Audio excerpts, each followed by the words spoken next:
দুজন ব্যক্তির ঘটনা পড়লাম। একজন ব্যক্তি প্রচণ্ড রকম আবেদ, প্রচুর ইবাদত করে। আপনারা জানেন ইবলিসও কিন্তু আবেদ ছিল, ইবলিস কিন্তু প্রচুর ইবাদত করেছে। এখন ওই ব্যক্তির একজন বন্ধু ছিল, এটা বানু ইসরাইলের ঘটনা। তো সেই বন্ধু পাপী ছিল, বিভিন্ন কবিরা গুনাহ করত। আর এই আবেদ ব্যক্তি বারবার তাকে নসিহত করত, গোনা ছেড়ে দাও, তুমি পাপ করছো, গোনা ছেড়ে দাও।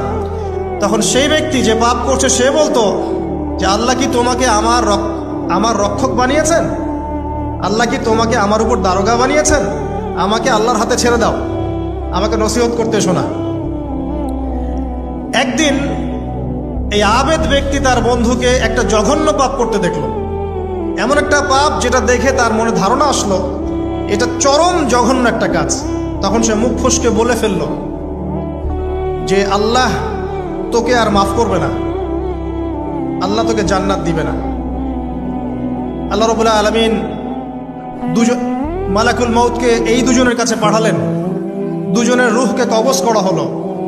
এবার আল্লাহ পাক তার সামনে তাদেরকে উপস্থাপন করে বললেন যে তোমাকে আমার রহমত সম্পর্কে কে গ্যারান্টি দিয়েছে যে আমি কাউকে রহমত করব কি করব না? যাও, আমি তোমাকে জাহান্নামে পাঠালাম, ওই ব্যক্তি যে আমার রহমত প্রত্যাশা করেছে আমি তাকে জান্নাত দিয়ে দিলাম।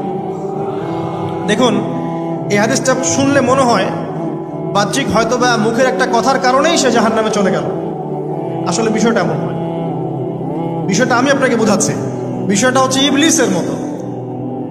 ইবলিস কিন্তু শুধু মন থেকেই বলেনি যে খলাকতানি মিন নার ওয়া খলাকতাহু মিন তিন, আমি কেন তাকে সিজদা করব আদমকে?